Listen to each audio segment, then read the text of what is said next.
On behalf of the Office of Research, it's my pleasure to welcome Dr. Michael Young, who's going to speak to us. He's co-program head of the Justice Studies program in the School of Peace and Conflict Management, and the title of his presentation is Beyond a Place to Stay, Addictions, Mental Health, and Homelessness in the Northwest Territories.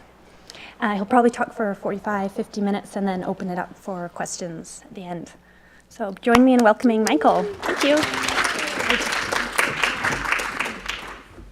Thanks for coming, everybody. I know that you have limited time and it's valuable, and I feel honored that you're here. I'll go through the presentation fairly quickly so that we get some questions at the end. And if you have questions along the way, please hang on to them. I'll do my best at the end to pull together whatever information you're looking for and what I can do. I guess just to set up the context, in that in the Arctic, and what they call is at life above 60, 60 degrees into the Arctic Circle, the Western influence is not that old. It's quite recent. In fact, the communities that we're talking about for the most part are 50 years old. That's about how long it's been since they've come off the land and are now living in settlements of sorts. They're not reserves as such, the way that the land negotiations have been worked out with the federal government, but they are somewhat confined, to say the least. So old meets new, or past meets present. So it's no surprise to us that in the 1990s we see an increase in homelessness in the Arctic, and we see it in remote communities generally across North America and even Western Europe. Visible homelessness is generally not something we see in remote communities and rural communities because it's considered not to be possible. How is it in a small community that you can have such poverty or such problems that people are not able to find a place to stay? What happens to their families? What's their role? What is the community doing? What kind of resources are available? Inuvik is situated in the Beaufort Delta, and our thinking here is that there's migration from the outside communities, and I have a map that'll show you those communities, migration from those communities into the larger center of Inuvik, for reasons probably related to services and also being kicked out, burning bridges, etc., not welcome in their community anymore. In the Arctic generally, and in places like even like Inuvik, there are very limited services. The big service provider closest to Inuvik would be Yellowknife. The only thing that Inuvik has at the moment is a police station, a hospital, one shelter, a transitional home, and space. So we're curious about what roles that substance abuse and mental health lead into what we'll call pathways to homelessness.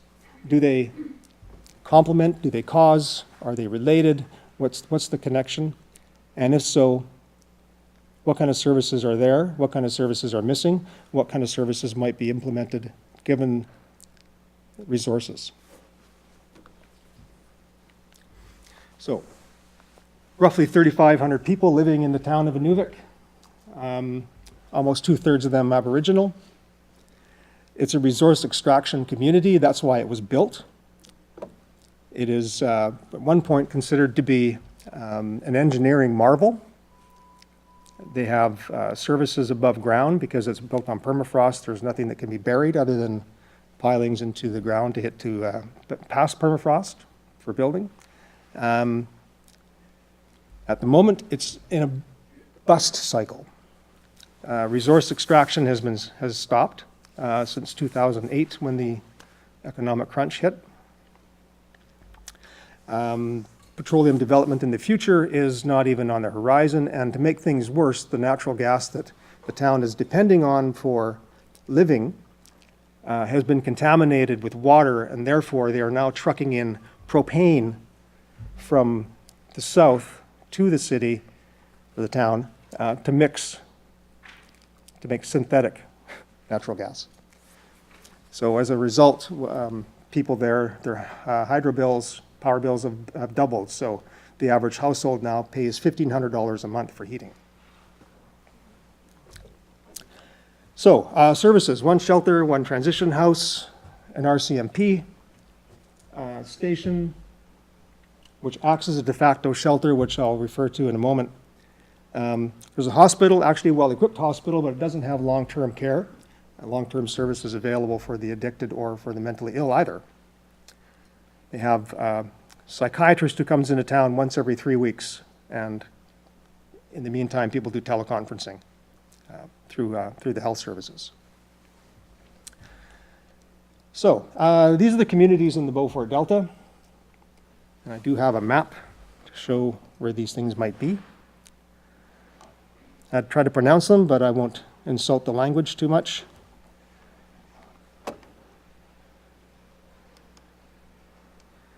So the area we're referring to here, I think this is the pointer, yes. How's it up in here? And for over there, up in that area there. Close to the North Pole, closer to the magnetic North Pole. And a bit of a closer look at the communities. You can see Inuvik is situated in the delta itself.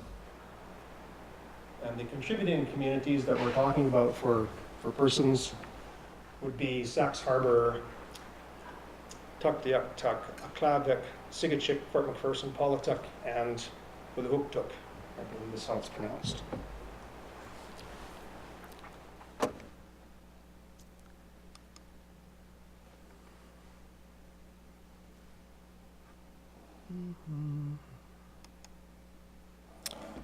Moving on.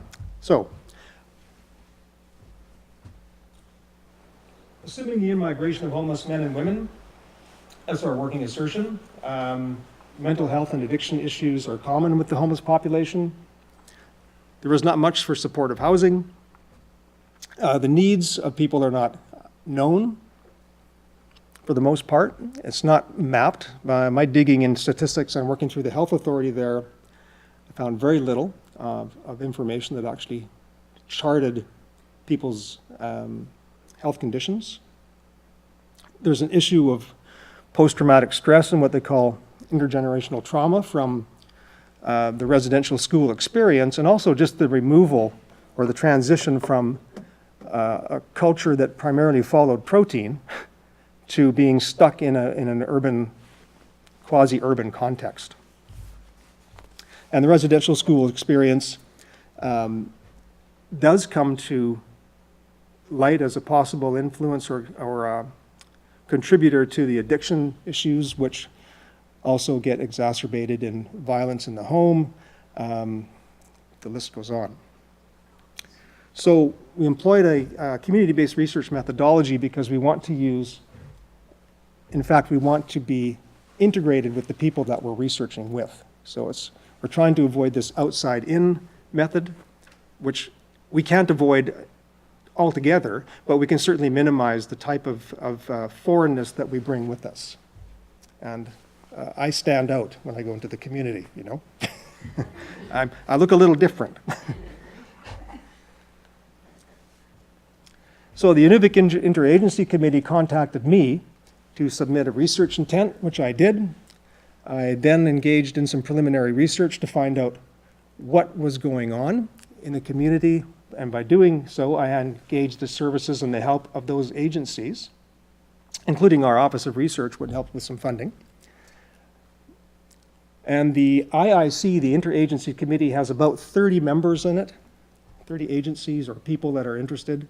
That is the hub or the strength of the community with regards to social support structures of just about every nature.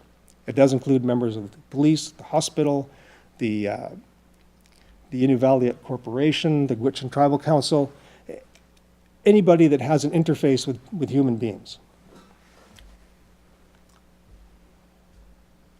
So we approached the issue of homelessness broadly and basically decided that taking the UN definition without a permanent address would be the best vote for us as far as being able to access the population.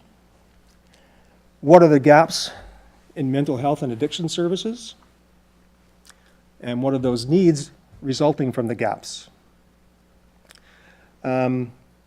These sort of focusing questions came out of our initial research in the community with the agencies, primarily the IIC and the people affiliated with it. The idea at the end of this project, we hope, is to make recommendations about what services might be possible to provide given the context. Now, it's given a very minimal mandate because this funding comes from CIHR and HRSDC. I have a very minimal mandate with regards to recommendations that I can make at the community level. In other words, they have to make do with what they've got because there is no more money. So recommendations will be quite Spartan in that sense. So 5 elements to the research that we did was the initial contact, of course, trying to get some data on what was happening with homeless persons, with addicted persons. We also administered the quality of life for hard-to-house individuals, which is a survey instrument developed through the World Health Organization, and it has been tweaked by some people at UBC for a more rural context. We did some interviews with homeless men and women. We also did interviews with outlying communities that may be contributing or sources of homeless persons. And we want to use personal narratives, biographies, etc. at the end of this, and that part I'll talk a little bit as we draw to an end, about what constitutes health and wellness in that community and how it might be, well, we're going to say regained. We don't know that it was ever there to begin with, but we're going to say that we're going to reestablish it. So I'll go through this pretty quick, I think. The people we first talked to were on the interview, on the interagency committee. Put together some focus questions for them, and out of those focus questions, you'll see we developed a focus group protocol for homeless persons themselves, because there's a close connection between the people in the IIC and the homeless persons. It's a very small community, and the homeless population is also quite small. So there is always a connection between those people, although not always positive. That's the other thing. We recruited the homeless persons primarily out of the shelter, because the ones who were available came from the shelter for us. And we had to go back, my initial plan, and of course I'm behind schedule, but geography and climate don't necessarily work the way the HRSDC and the CIHR wants them to. I couldn't do the research that I wanted to do at the time that I wanted to do it because the people were not in the town. When it's nicer, they disappear on the land. Given a gift card to participate in the research and for completing the quality of life survey. Now the QLHHI has what we call the MDS components of multiple discrepancy scales. And the interesting thing about this is that it's flexible, that we don't have to administer the whole survey. We can actually take elements of it without compromising its integrity. That said, that may have been sort of an exercise in utility at the end of the day anyway, but we chose housing, health, and social support. So the focus groups were the community members and the IIC, and then some specific focus groups with healthcare and the RCMP. And these are the questions that we asked them. I'm sure you can read, but just to highlight, what we're getting at here is what I call the breadth and scope of the problem. How much is it? How severe is it? How does it manifest itself? What kind of services are there? What services are used? And what could be offered as a response to it?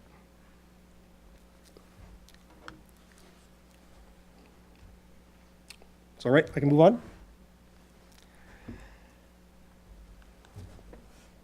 So from that, we came up with this interview protocol for the focus groups. And they seem quite straightforward, but nothing is straightforward in research with people. We're very complicated and sometimes very frustrating. I'm not sure that we actually got through all of those questions, any of the groups that we had. We really tried, but we would get hung up quite easily. Actually, I was kind of thinking we might get hung up on what problems do you have. That wasn't the case at all. We got hung up on where do you go? That became the huge question. It became a research topic all of its own, but I, again, pushed that on the side, and we have the research agenda that we're supposed to be following through on. But how do you deal with the problems? What problems do you have? How have you been able to deal with them? Why or why not? That sort of thing. And that revealed some interesting results. Very quickly, some demographics for you. We had 18 people from the shelter. Interestingly, some of those people, as you'll see, they came from the shelter, but they actually weren't staying there. They showed up for dinner, but they weren't allowed to stay and they get kicked out. So, as far as migration goes, not that many people were from outside the community, and actually more migrants came from the south than from the north. And you figure, why would people want to migrate from Ontario to Inuvik? Money, because at one time there was a lot of money there when the oil and gas exploration was going on. Education-wise, there's a couple of people with college educations, very articulate. Maybe not the best managers of their lives. Just another word to put down for it. But half of them had some medical and physical disabilities, about half and half. And housing in the shelter, some with relatives, many with the RCMP, and a few on the street. I'll see what that means in a moment. So moving to the quality of life results. I was very disappointed at first when I started doing the analysis on this. These are non-standardized raw data. It's a small sample, and going through a lot of statistical gyrations may or may not have done something to make the information a little bit more useful. But basically what all of the information indicates here is that for the most part, people see their lives, their living situation, as somewhat normal. They're about mid-scale. These are just selected items here, but how do you feel about where you live? 4 out of 7. It's okay. What about where you want to live? Yeah, it's pretty close. I want some more, though. It'd be a little bit better. 5 years from now, what do you think? I think I'd like it to be a little better. Yeah, you know. Health, same thing. How do you feel about your health? I'm okay. 5 out of 7. What do you want? Oh, yeah, that's pretty good.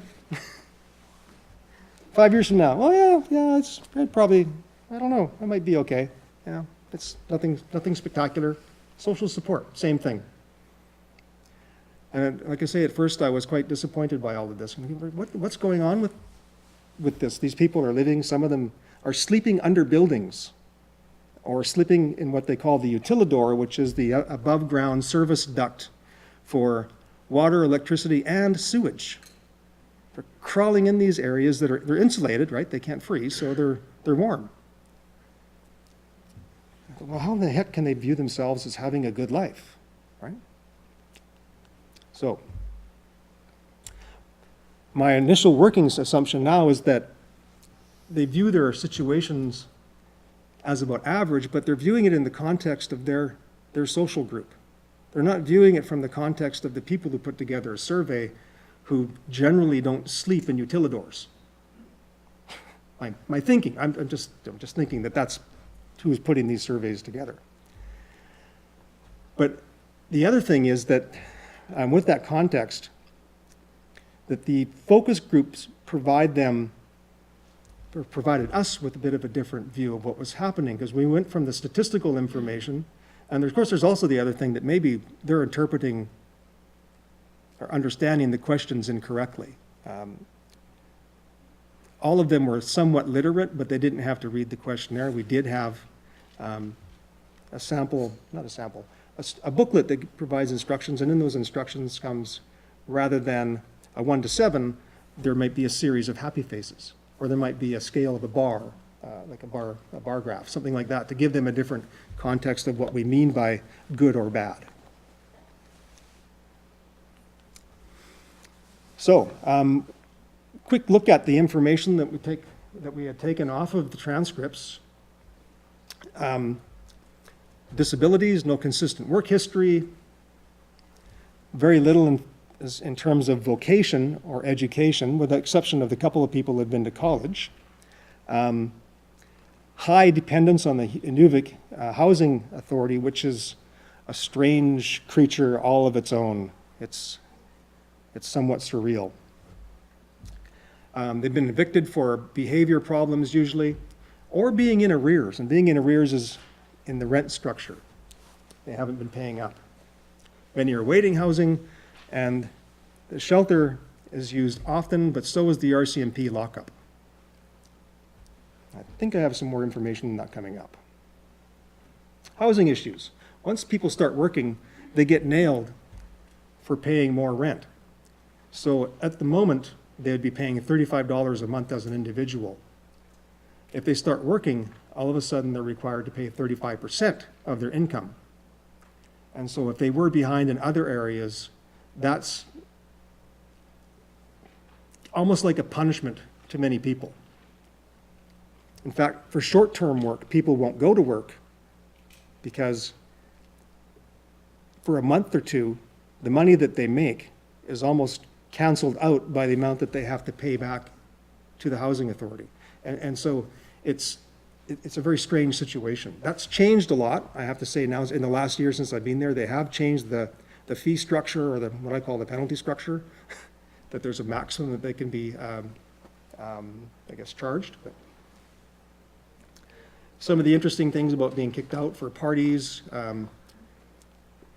these are more benign types of reasons of being evicted, but there are some pretty harsh, what I would consider justifiable reasons for eviction too, like shooting your gun in the wall, that kind of thing. So once evicted, though, it's difficult to get in because there is a housing shortage, and generally at the moment there's roughly 45 people waiting to get into housing, 45 applications. So from the homeless person's perspective, housing, hard to get in. Hard to get back in once you're kicked out. They put you on a blacklist. And I have a hard time asking my brother and sisters to stay overnight. That's the other thing. If you have been evicted and you manage to work your way into your brother's or sister's place to stay, and the housing authority figures that out, your brothers and sisters are now evicted. It's a domino effect. So that's what that particular quote's all about. It was minus 35 and I let somebody in. Of course, there are other options for this person too. He can say, the RCMP is still there, you can go there, but rather than turn the person away when it was cold, they let them in. Getting evicted, not as important as saving someone's life. And this is not that uncommon because there's quite a few stories of people with no fingers and no toes from frostbite.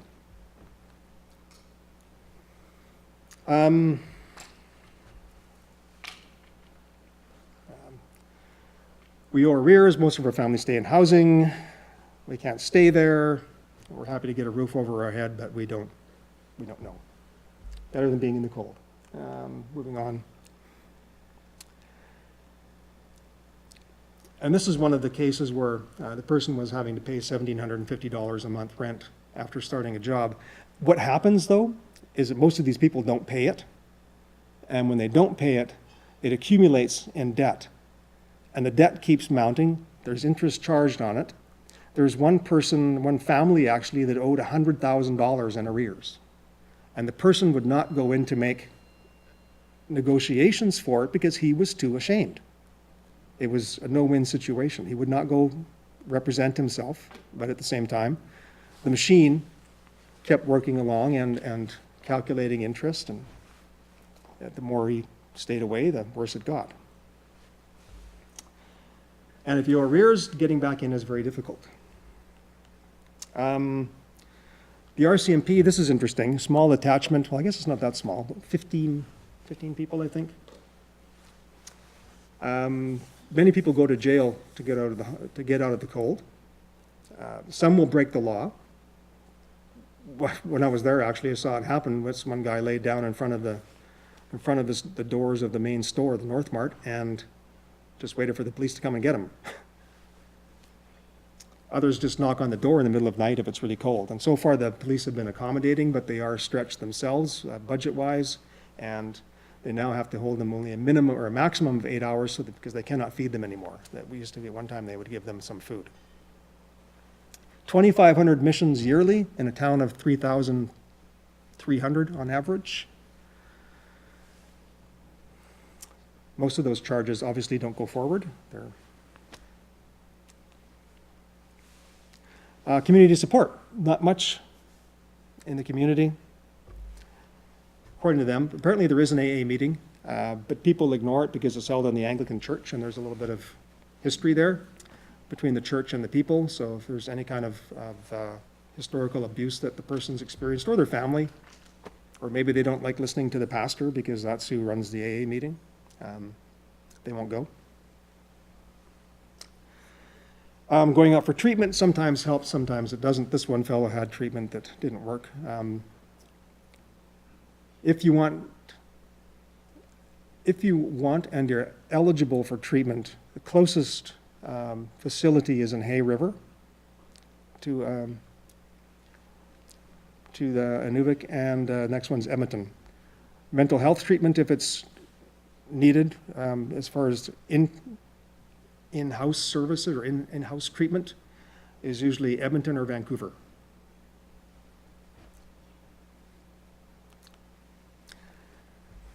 The shelter, people are kicked out during the day. At 10 o'clock, the shelter closes. There's not enough budget to keep it open. There's no support groups, and generally what people do is they go to the library. The libraries become the daytime shelter, and the nighttime shelter is this one, or the lockup. A lot of people did appreciate the shelter being a dry environment, that it helped. This one fellow thought it helped him build up his resistance and to get straight.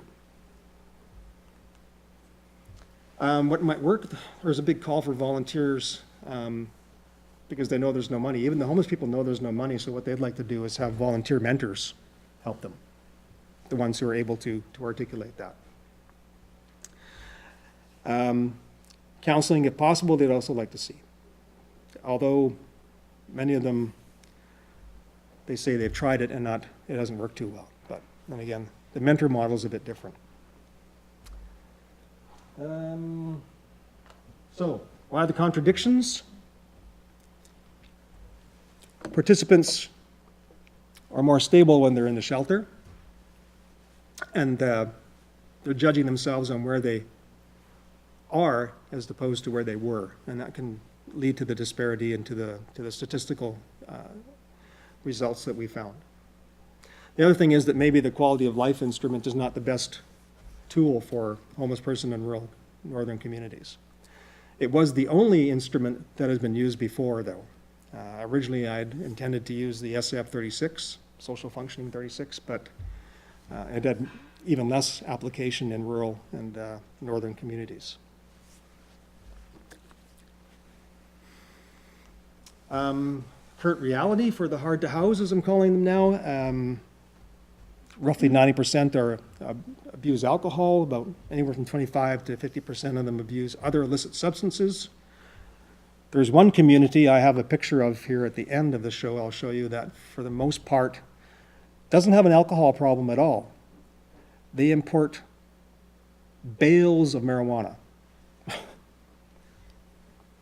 That's a different drug of choice. Mental health is affecting 25% of them that we know of. The dry shelter doesn't serve all of the hard to house because if you show up with alcohol in your breath or any other kind of intoxication, you're not allowed to come in. The housing policies don't serve the interests of many people. at least in this group, and the situation is not looking like it's going to change much. In fact, it looks like it's going to get worse just because of the amount of cutbacks and of funding is concerned. So, where to go from here? One approach is called the continuum of housing, and that, there's a bunch of assumptions, but the idea of ownership being at the top of the scale, owning a home in that particular community is a pretty expensive venture. Most people rent. There are some private homeowners, but a lot of the homes are owned by the housing authority. So starting with absolute homelessness, going to a shelter, having transitional housing or public housing. Transitional housing or public housing is what we'll also refer to as supportive housing, and that is the push that I would be making here as to what that would look like. Because the continuum of housing has a lot of assumptions, and the big one is that there's services available. For people to actually be able to participate in what we'll call domestic lifestyle, however we want to define that, they actually need to be stable. To do that, they generally need services. And that also assumes community capacity, which is not there. There's a lot of community will, however. I mean, there's a lot of very, very interested people wanting to help. And it also assumes that the hard to house have the capacity and the willingness, which we don't always necessarily have. So our model here now is the current reactive model. It's basically working on what I call the whole context there, and the whole situation is called triage. For those of you who know the term, it's a triage model. I mean, where's the bleeding artery? Well, we'll plug that one. Well, where's the broken spine? Let's deal with that one. It's the same thing with people who are broken, but not necessarily physically broken. It's just triage, quick fix, moving on next. It results in high burnout for the people working in the area, and is very low in satisfaction for the people receiving any kind of help or looking for help, and it's not very effective. Supportive housing. This model, going to the very bottom bullet point there, requires what they call a housing first approach. The housing first approach is something that's emerged in about the last 5 years, at least on our radar. It's probably been around a bit longer in the US, but that suggests that regardless of where people are at in their lives, regardless of what their situations are, regardless of what their behaviors are, everyone is guaranteed housing. So if you're 24/7 high or drunk, whatever, it doesn't matter, you still deserve a place to live. In that, though, are the abilities for people to actually make changes in their lives and to assist in the development of supportive structures and services for people like them. We know that some people don't have the capacity really to take care of themselves. We know that from our situation in the urban setting. We know that some people, however, do have capacity and have given the tools and the chances and the support they can actually contribute to their own well-being and the well-being of others. And we see that all the time, even in our downtown Victoria area. It's inclusive of Aboriginal and non-Aboriginal cultures because it's going down to a common denominator level of need rather than status. But it does require an integrated team of stakeholders that have the abilities and the resources. So, it's similar to a harm reduction model, and as such, it accepts the reality of people who are hard to house. And it's the term that's come up now is called assertive community treatment, and that's very much the outreach model with the idea of having mentors as well. The motivational interviewing component of it is part of that assertiveness in community treatment. And the motivational interviewing is really nothing more than helping people identify what they need and to develop strategies for them to get it. So it is to be a builder of self-esteem and self-ability.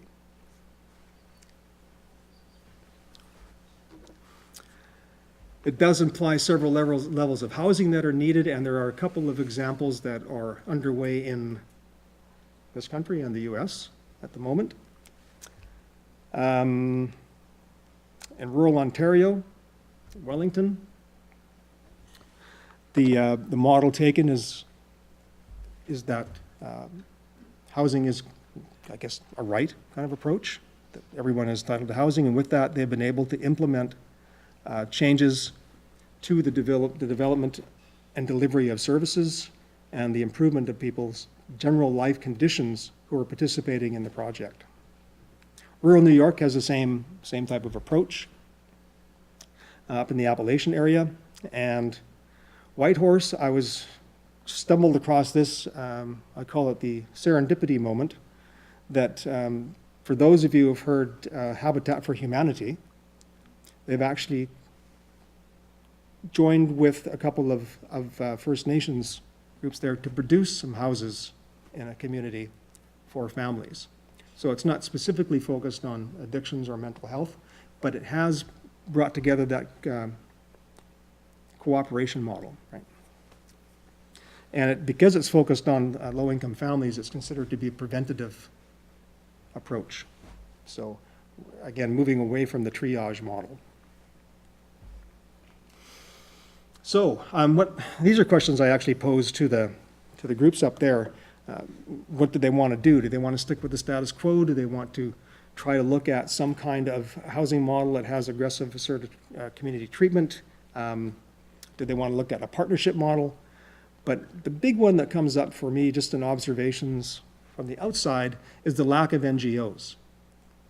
There are roughly two churches and a mosque in Inuvik. And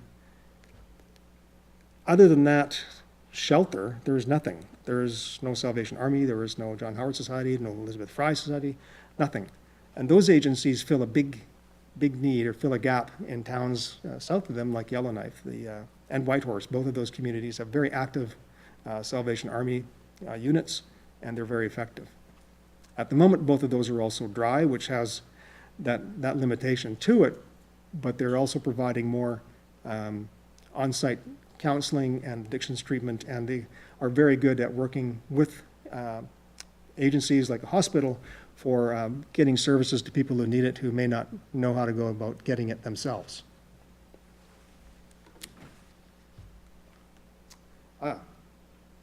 But it's closed. It's closed, yes. That was the original residential school in the area. Sir Alexander Mackenzie. Not necessarily hated by all, though. This is the community that I was saying had the marijuana predilection. I won't name it, but it's sitting right out in the middle of the Beaufort Sea, has a population of about 125. And this is taken from the RCMP house I was standing behind. Which, by the way, oops, that's me at the barbecue in the wintertime. So you have that contrast with this sort of more urban, quasi-urban setting. You know, if I go back to this, those are where some of the people are coming from, and they go to this. They go through their own culture shock as well. Yeah. That's it anyway, so I'm happy to take some questions if you have any. Michael,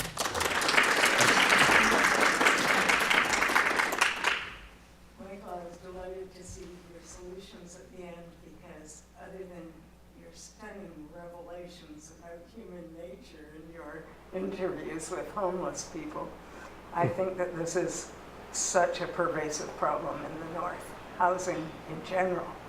And so I was glad to see that your recommendations did include housing in general, not just housing for homeless, because housing in the North is a disaster. And but my question is really, did you find that there was a strong link between the general quality of housing and the homelessness issue in NWT? It's a have and have-not society, so I think you're dealing really with a good proportion of the population, not just the homeless. Yeah, and I think that the impoverished there, and I guess the thing, you know, you back up into a little bit more of the political and the economic context, it's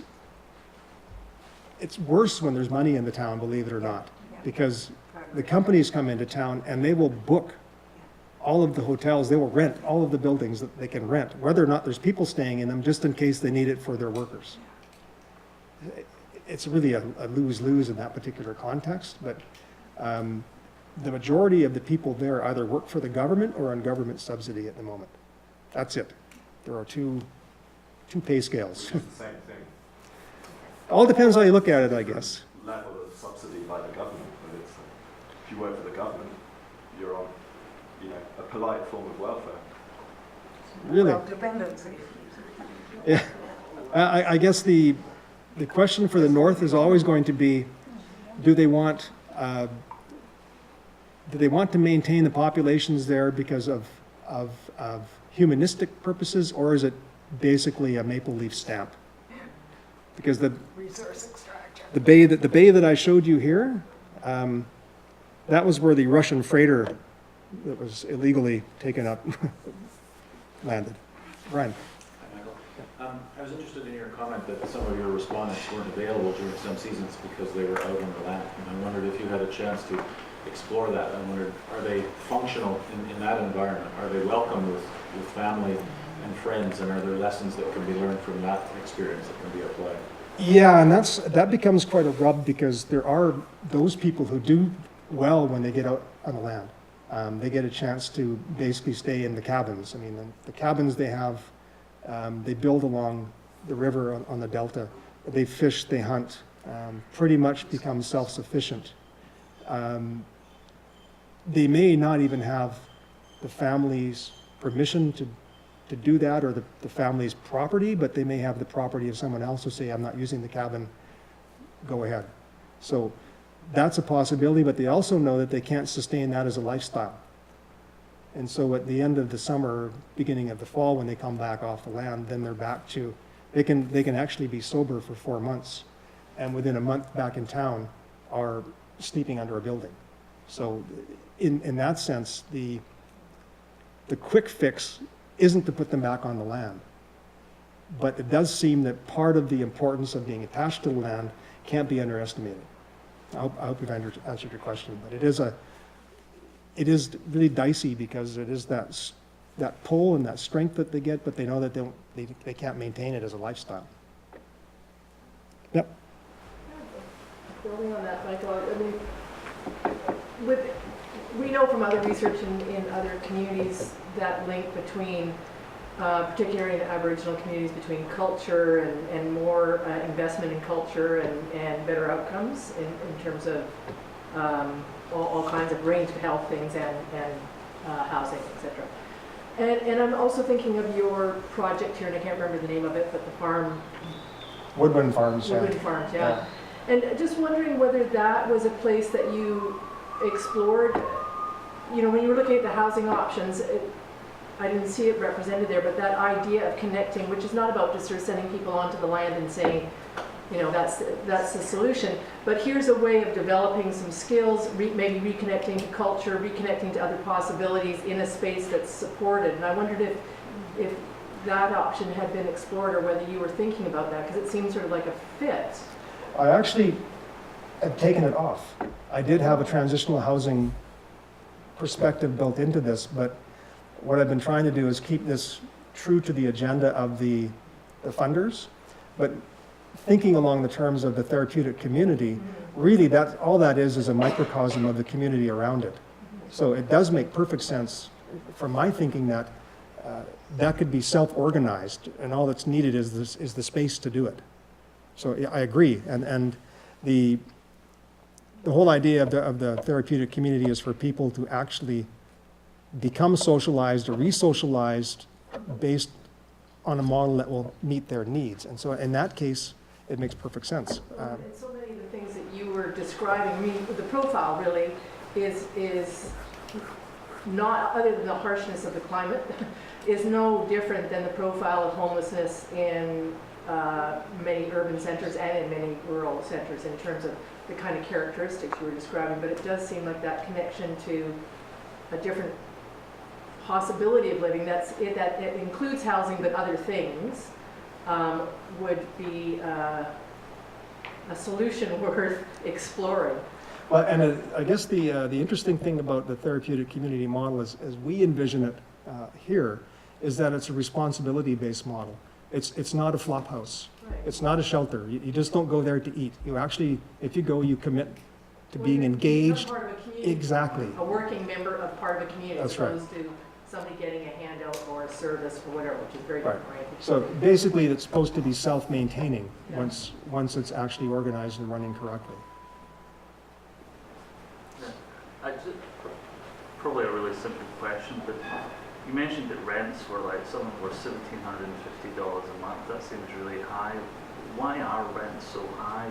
Particularly if once people get into those houses, they can't actually afford to pay the rent, they go in arrears. It doesn't benefit the people who are probably renting the properties out either, that there's such high arrears. It certainly doesn't benefit the people who have to pay those rents. So what's that kind of model based on? I don't really get it. Yeah, simple question. Any preface like that, I know it's coming with both barrels.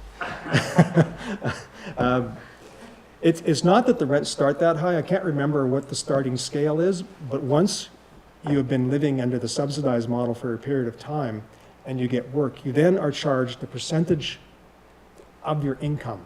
So the $1,750 was what that fellow was charged once he got his job, once he started working. So it was based on a sliding scale. So if you earn $3,000 a month, you're going to pay $1,000 a month rent. If you earn $4,000, $1,500, et cetera, et cetera. So it's aimed at around the 30-35% mark.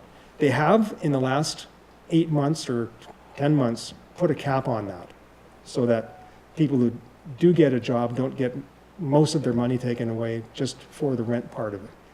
That does not take care, however, of the arrears. And at the moment, that particular issue is still being dealt with because it's, as I said, for people who haven't been working very much, they get a job and then all of a sudden they're being pushed to pay back arrears and pay the rent. So basically they end up working like we do for nothing. Right? All the money comes in the left hand, it leaves on the right hand. And that's, in that context, given the circumstances of the lives and the traditions that have built in that place, is not seen as fair.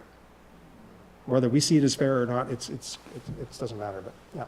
No, well, firstly, can I apologise for my coal-induced confusing interjection earlier? I'm not trying to draw a parallel between working for the government and being on welfare. Obviously, you're better off if you work for the government. The parallel I was drawing is that neither group is there through their independent initiative. I mean, if all the people who live there either work for the government or are on welfare, the whole community exists because of the government. And I find that quite an interesting phenomenon. Presumably, the solution is to get some people to break out of dependency on government or welfare in some shape or form.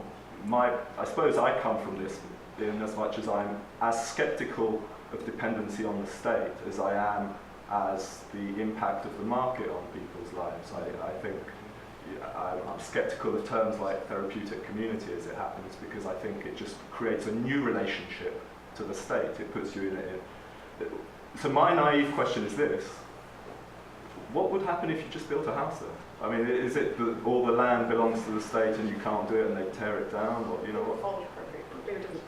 It's a very harsh climate, so everything gets destroyed extraordinarily quickly, isn't it? Well, maintenance is a big factor. But there are homes there. Yes. So what's preventing people from just building new ones? Capital. Huh? Capital. Capital is the big thing. There's the only house building that's going on now is being done by the territorial government. And the Would last that thing, not be the best solution, rather than create a new dependency on welfare handouts and categorizations of addiction, and which just puts you in a new relationship to the state? well, I guess I don't look at it from the perspective of a political economy, because if we go back even historically to the last 100 years, we've gone through a forced assimilation process, and even though we don't use the term now, it's still happening. The forced assimilation is still there because we created the situation and the structures for people to have to live in that context to survive, whereas before they did not have to live in that urban or rural, quasi-urban context to survive. So that's I guess aside from the political economy, I don't know if there's any easy way out just by building homes. Because you Isn't still, labeling someone as addicted or in need of mental health support just a polite form of, what you just described, of assimilation? Exactly. Sorry, I've got a cold and I'm not thinking straight, but it's just. yeah, I wouldn't say. I'm forcing you into I can't answer it. I can't answer it because I don't really know. By categorizing you, by labeling you, ultimately, presumably, people don't want to be labelled in need of mental support and various other services. Absolutely. And the only breakout of that, is to separate totally from that relationship somehow. Well, I think that's. I'll shut up. No, well, given the amount of time and effort that's gone into pulling those relationships together and trying to participate together as communities, moving from that kind of forced assimilation, sort of ethno-genocidal approach to what we have now, which is, I want to say the word cooperative communities, that would just push back the other direction. So labeling or not labeling, we're still going to end up with polarized communities. And those communities cannot afford to be polarized. They will not survive. They know that. They tell me that. It's not me speaking, that's them. They say, we need each other. There's no way around that. Yeah, even the stage is a problematic concept in NWT. They have 7 different governments, basically. However, my question is more the cultural paradox of people being homeless in the NWT. It is a total cultural paradox. And my work on Arctic social indicators reveals that the quality of life in NWT is going down, not because of material or health or education factors, but because of lack of contact with the natural world, lack of fate control, people not having control over their own destiny, and lack of cultural integrity. And so it strikes me this is at the heart of what you are looking at in NWT, because it's just such a disaster. Yeah, and the people there call it the conditions for the perfect storm. Yeah. They're stealing it from the movie, but that's the term they use. Yeah. Yes. Yeah. Were they reluctant to talk to you, to open up? I think they were puzzled. They were puzzled. And after the discussions got going a little bit about, once the housing authority issues came up, it was more of a free-flowing conversation.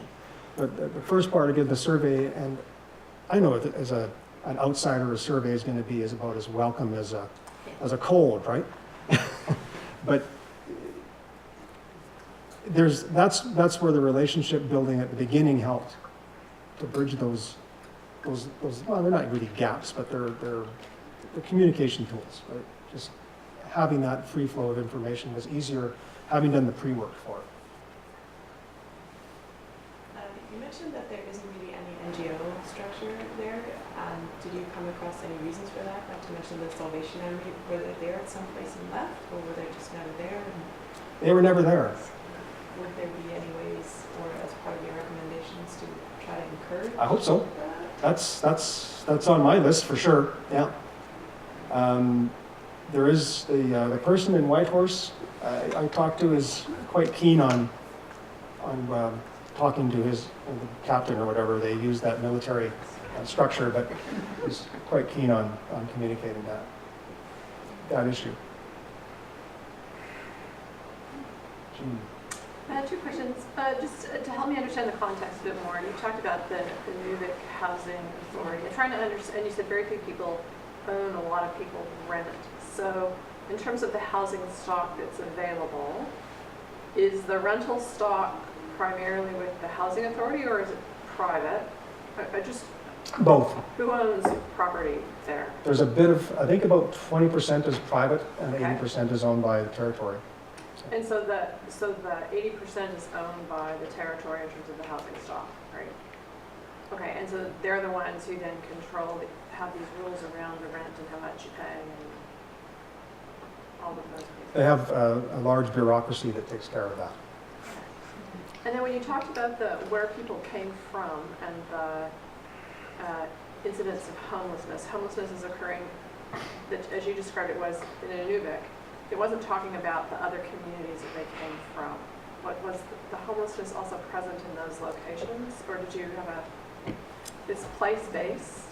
The original thinking that we had, and this came from the interagency committee itself, was that there was concern that people were coming from the outside communities because there was not even a shelter. Once they had problems, and they would have to leave the community, and they would end up in Inuvik. So it's not that the problems don't exist in those communities, but the communities are small enough that they don't have any resources. So once you've worn out your welcome with your relatives and your friends, you pretty much have to leave. And Inuvik's the first choice because there are more services there. Okay, one last question. You said that you had taken out the other model, the therapeutic community model. Mm-hmm. Can you talk more about why you chose to take? You briefly talked about that, but just speak. The transitional housing approach.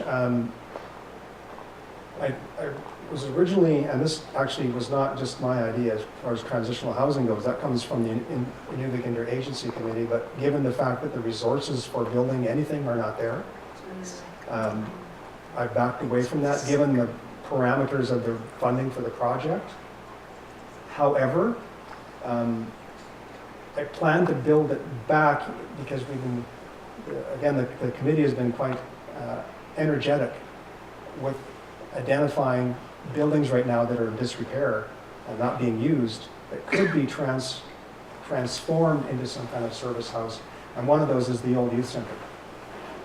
So yes, yeah. I'm just curious, did they explore the option of reopening the residential school for housing purposes? They've talked about it, but the size of it is too big. It's huge. So whether they want to open part of it, I don't know. There's talk of it actually being flattened. Why? Because it's an eyesore and cultural reminder of a lot of pain for people. Well, it could be transformed into a positive rather than It could, yes. still have that negative connotation of. Yes, you're right. And not everybody has that negative connotation either of that school It could particularly. be turned into a healing house of some sort. And And- Alert Bay did that. Alert Bay. Alert Bay took their residential school and made it into all band offices and all things like that, and some housing. It was amazing. Yeah, I'd be interested. At the moment, that the last I heard, the plan was to flatten it. But there are other buildings in town that would fit that need as well, though, because they did build a new youth center, and the old youth center is probably large enough to accommodate most, if not all, of the homeless population that's accommodatable that can be dealt with. So yeah, there's options there. It's just a matter of raw dollars. Like I said, the will is there. The people are very, very keen. There isn't even enough. There's not even enough resources for training for people to serve that role of mentor, etc. So, but the will is there, and it's coming slowly. This research, and I guess the sort of finished up there, the benefit of this research being third party, it's the first of its kind, that it can't be shelved. So when reports due at the end of June that I produce, it doesn't have to go into a shelf somewhere in a bureaucrat's office. The first copies go to the IIC and to the communities that I visited. Yeah. Thank you for your work. This work reminds us a lot of the experience we've had with the homeless work here in Victoria as well. Having worked on reserve and then with homeless populations in Victoria, very similar things, not entirely obviously. But we talked about cultural reconnection, and sometimes it's very essentializing to say we'll reconnect them to culture, but then when you go to the culture and say which culture are we talking about, and it's often about family as opposed to the culture. And so I just wonder, in the proportion of homeless persons, what is the cultural mix in terms of geography, in terms of Aboriginal, non-Aboriginal? Where is the family in all of this? And with some of the work that's been done here too, like the idea of reconnecting the culture is about reconnecting to your name and your spirituality and who you are as a person, and sometimes it triggers a whole reawakening of, actually, I'm a chief's daughter or son, and that reawakens a certain sense of identity, and that seems to be a very helpful thing to shift and turn people. So in other words, you work towards creating an environment where this is possible, that shift is possible. And it's very hard to orchestrate the shift, obviously, but you create an environment where it's more likely to happen. Well, the family is always in the background in all of the stuff that we've been doing. The family's always there. It's either as a block or a resistance or a barrier that they do not want people to come back, or they have sort of what we call reciprocal but not consistent relations depending on the behavior of the people involved. As far as cultural awakening goes, or cultural, even raising awareness, that part is probably the strongest thing that the communities have going for it. There's two dominant cultures there, though, Gwich'in and Inuvik. So there's enough motivation and emphasis on that, which is why the connection to the land is probably as strong as it is still now. The one conversation I had with an elder about that is that they're very nervous that people want to basically give up and go back to where they think they'd come from because it doesn't exist anymore. So there's a bit of resistance about that too. They say that's the noble savage Pollyanna mentality does not exist anymore. We know that, but we still need the connection to the land. We still need the connection with the people. So they're quite aware of what that means. But again, as far as doing something about it, that seems to be where it's more difficult. I know you need to wrap up, but I wonder if in your report you're going to also include, having gone out to some of the feeder communities, or whatever, however your framing goes, and you yourself labeled some of this as the reactive stance, which is the reactive stance of health care as well. Regardless of whether there's money to do it or whether anyone's going to do it, but this idea that trying to address building and enhancing healthy communities so that they're not feeding, so that people are not in that position of having no other option or no other perceived option than going to Inuvik for, that life. Will that also be part, did you explore that with the SEC and also in your research to be able to speak to that part of putting resources, whatever that looks like, into the community before you end up with people homeless in Probably in those terms, but not much more detail. I think that would be the next step. As far as feeder or contribution community is concerned, that's only one element of the so-called problem, and what I can recommend at this point is not much, based on my visits to those communities. This is your next CIA program. Maybe. Thanks. Thanks everybody for sticking around.